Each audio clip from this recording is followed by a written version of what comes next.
어쨌든 그 최고위원 회의가 이제 비공개 회의까지 마치고 한동훈 대표께서 오랜 침묵을 깨고 메시지를 냈습니다. 네. 그래서 이제 한동훈 대표가 이제 쭉 말씀하신 걸 들어보니까 어쨌든 김종혁 최고위원님께서 우리 뉴스엔진 그리고 언론에서 이제 말씀하셨던 그동안의 내용과 다 결이 맞더라고요. 근데 어쨌든 의미가 있는 이 말씀들을 하나씩 좀 정리를 해보았는데 요걸 또 해석을 해주시면 좋을 것 같아요. 네. 첫 번째는 당원 게시판, 익명 게시판에 뭐 문제되지 않는 글들이 올라왔다. 뭐가 문제가 됩니까? 문제될 글이 없다 이런 식의 얘기를 하셨는데 어쨌든 반대 진영에서는 이 글의 내용에 대해서도 굉장히 많이 공격을 하고 있잖아요. 그러니까 이게 어디가 맞는 말일까요? 자, 네. 제가 말씀드렸듯이 처음에는 한동훈이라는 이름으로 올라온 글에 제일 심한 표현이 뭐냐면 김건희 여사의 목에 개목걸이를 채워야 된다. 그렇죠. 이런 게 김옥줄. 있었어요. 네.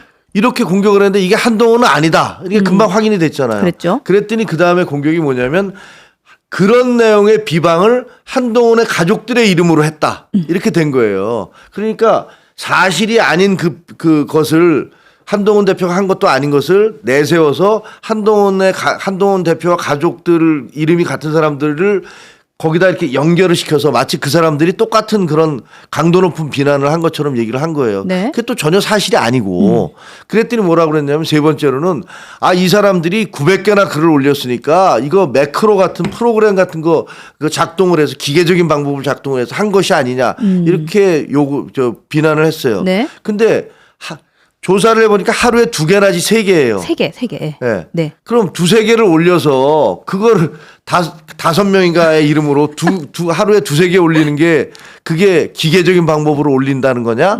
말이 안 되잖아요. 말이 안 되죠. 물론 보니까 한동훈 대표가 어떤 특정 시점에 1분 단위로 5명이 글을 올린 것들도 있기는 해요. 네. 그렇지만 나머지는 전체적으로 볼 때는 그냥 뭐 몇 개씩 해봤자 하루에 몇 개 정도 올라간 건데 그걸로 여론을 조작을 한다?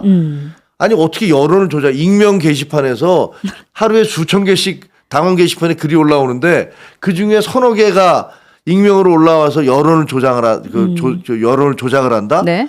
말도 안 되는 그렇죠. 얘기잖아요. 그러니까 모든 국민이 국민의힘 게시판을 하루 종일 뚫어져라 보고 있으면 그게 가능할 수는 있겠죠. 근데 그러니까 이 사람들이 하는 게 그다음에 문제 뭐냐면 네. 가족인지 아닌지를 밝히면 될 거 아니야. 왜 안 밝혀 이렇게 그걸 얘기를 왜 해요. 대답을 못 해? 그럼 제가 얘기를 해드릴게요. 네. 저도 아들이 있어요. 예. 20살이 넘었어요. 잘생기셨던데요. 네, 맞아요. 네. 죄송합니다. 죄송해요. 네. 어쨌든 그 아들이 누가 나한테 그러는 거야. 야, 내가 당원 게시판에 가서 니네 당 게시판에 가서 네 아들 이름 검색했더니 네 아들과 그 같은 사람이 2사람 나오더라. 야, 네 아들 당원 게시판에 지금 들어가 있어? 나한테 물어봐. 그럼 제가 야, 그럼 네가 알아서 뭐 할 거야? 내가 왜 너한테 그 얘기를 해줘야 돼? 뭐 나한테 야, 네 아들이 들어가는지 해명해봐. 야, 우리 아들이 거기서 게시판에서 무슨 몹쓸 글을 썼냐? 누구를 살해하겠다고 그랬냐? 아니면 누굴 비방을 했냐? 아니면 뭘 어쨌다는 거냐? 네. 왜 우리 아들에 대해서 너한테 해명을 해야 되는데? 내 가족에 대해서 왜 내가 너한테 해명을 해야 돼? 우리 가족이 뭐 잘못한 거 있어? 그럼 당원 게시판에 당원이어서 가입돼 있으면 그리고 거기다 글을 올렸으면 혹은 글을 안 올렸으면 그게 잘못이야? 아니 도대체 왜 내가 너한테 왜 해명을 해야 돼? 이게 너무나 뻔한 거 아니에요. 그렇죠. 의무에 없는 일을 왜 나한테 강요하냐고요. 그리고 이 당원 게시판은 다 익명으로 돼 있는데 네. 거기서 누가 실명이라는 걸 공개하는 것 자체가 개인정보법하고 정당법 위반이에요. 근데 대표한테 그걸 계속 하라고 그러는 거야. 정당법을 위반하고 개인정보법을 위반해서 네 가족들인지 뭐 네 가족들이 거기 들어가 있는지 안 되는지를 갖다가 밝혀라. 이런 위법한 행위를 하라고 주장을 하고 있는 거 아닙니까? 네, 맞죠. 그럼 네. 저도 지금 들으면 기분 나빠서 야, 내 아들이 내 딸이 거기 들어가 있던 말들 네가 무슨 상관이냐 이렇게 얘기할 텐데 법무부 장관 출신의 당대표한테 야, 그거에 대해서 네가 발표. 개인정보법 가족이든 뭐든 가족은 프라이버시 없습니까? 가족은 개인정보법 보호 대상 아닙니까? 그러니까 오히려 가족은 공인이 아니죠. 그렇죠. 네. 가족은 정당법에 위배돼도 됩니까? 그냥 말이 안 되는 주장을 하는 거예요. 그런 주장을 하면서 근데 그 사람들이요. 지금 유튜브 같은 데서 보면요. 네. 이런 말도 안 되는 주장을 처음에는 한동훈이 이렇게 욕을 했다. 아니야? 가족들이 그런 욕을 했다. 그런 내용 없어? 그다음은? 야, 그렇게 많이 댓글을 단 거 보니까 이거 기계적 방법을 동원한 거야. 그 다음은 그것도 아니야. 야, 가족들인지 아닌지 밝히란 말이야. 뭘 잘못했다고 밝혀야 되는데 자, 왜 밝혀야 되는데? 그건 물려서 밝히는 순간 불법으로 또 걸립니다. 요런 댓글. 이게 좀 정답이죠. 그러니까 네. 그렇게 얘기한 다음에 제일 나중에 나오는 얘기가 뭔지 아세요? 한동훈은 당대표 사퇴하고 정계 은퇴하라.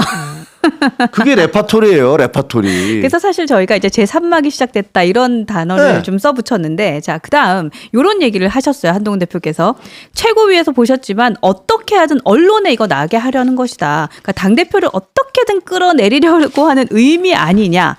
그러면서 여기 플러스 당원 게시판 사건을 언론에서 키우려는 세력이 있다. 요런 말씀을 하셨는데 요 얘기 어떻게 보세요? 저는 그렇게 보죠. 그렇게 보세요? 그러니까 당연히 그렇게 보는 게 이게 김옥균 프로젝트가 이제 실행에 들어갔구나. 근데 제가 보기에는 세 번째 내지는 네 번째예요. 이게 그러니까 네. 당 대표를 끌어내리려는 세 번째나 네 번째 시도인데 네. 첫 번째 시도는 비대위원장 됐는데 한 달 만에 나가라 그랬잖아요. 그랬죠. 왜냐하면 비대위에서 김건희 여사에 대해서 비판적인 얘기가 나왔잖아요 그때. 그러니까 그 사퇴해라 이 얘기했지만 이거 안 됐죠. 네. 그다음에 두 번째는 이제 그 총선이 끝난 다음에 백서를 만들겠다. 네. 이 총선 패배의 책임은 한동훈한테 있다. 그러면서 백서를 만드는데 그 백서 막 온갖 소문을 떠돌았는데 그때 뭐라 그러냐면 한동훈이 선거 비용을 여론조사 비용을 횡령했다. 수십억을 횡령했다. 그랬죠. 뭐 온갖 말도 안 되는 마타도를 했지 않습니까? 네. 그래서 백서가 나왔어요. 백서가 나왔는데 거기에 그 단 한 줄이라도 그게 있습니까? 그런 내용이 있습니까? 그 백서가 나오고 사실은 가장 비난을 많이 받은 사람은 조정은 의원이었어요. 위원장이었어요. 네, 조정은 의원의 화보집을 왜 이 돈을 써서 냈냐 이런 얘기가 굉장히 많더라고요. 아니 그리고 세 번째 네. 그다음에 그 이제 그 대표 경선 과정에서 네. 뭐가 나왔냐면 뭐 문자 일심 논란이 나온 거 아니에요. 김건희 여사 일심 논란. 김건희 여사 문자를 왜 감히 어디 감히 대꾸를 안 해? 이런 얘기잖아요. 불손한 자를 만들려 했다. 네. 도대체 우리나라에 어디 감히죄라는 게 있습니까? 우리나라 형법에 대한민국 형법에. 근데 만약에 지금 명태균이처럼 대표가 문자를 계속 주고받았으면 여사하고 주고받았으면 아마 우리 당 지금쯤 문 닫아야 돼요. 그렇죠. 그렇지 않겠어요? 네. 야, 너 어떻게 된 거야? 비대위원장이 도대체 왜 여사하고 문자를 주고받으면서 그럼 뭐 온갖 얘기 다 나왔을 거 아닙니까? 그러니까 지금은 명태균 사건이 이제 다 덮고 있긴 한데 일부는 지금 그게 아니잖아요. 근데 이게 만약에 그때 뭐 문자 주고받았다라고 하면 이제 국민의힘은 동태가 됐다. 그렇죠. 우리는 네. 아마 거의 죽었을 거예요. 그러니까요. 지금쯤이면 네. 그 동태가 문자 됐다. 다 폭로가 돼갖고 온갖 얘기가 다 나왔을 거 아닙니까? 이재명 대표는 어디 가고 없어요, 그러면. 네, 그렇게 네. 없죠. 그렇게 그게 네. 세 번째잖아요. 그렇죠. 그리고 이제 네 번째가 이제 시작된 게 이른바 김옥균 프로젝트. 김옥균이라는 게 3.1천하처럼 네. 저희 과거에 이제 조선 마렵에 3.1천하 개혁파 하려고 하다가 3일 만에 쫓겨났듯이 네. 야, 니네 이제 당 대표가 돼도 석 달 안에 쫓아내겠다. 이런 얘기를 했었잖아요. 근데 석 달은 지났어요, 지금. 네. 그러니까 이제 뭐 아니면 6개월에 쫓아내겠다.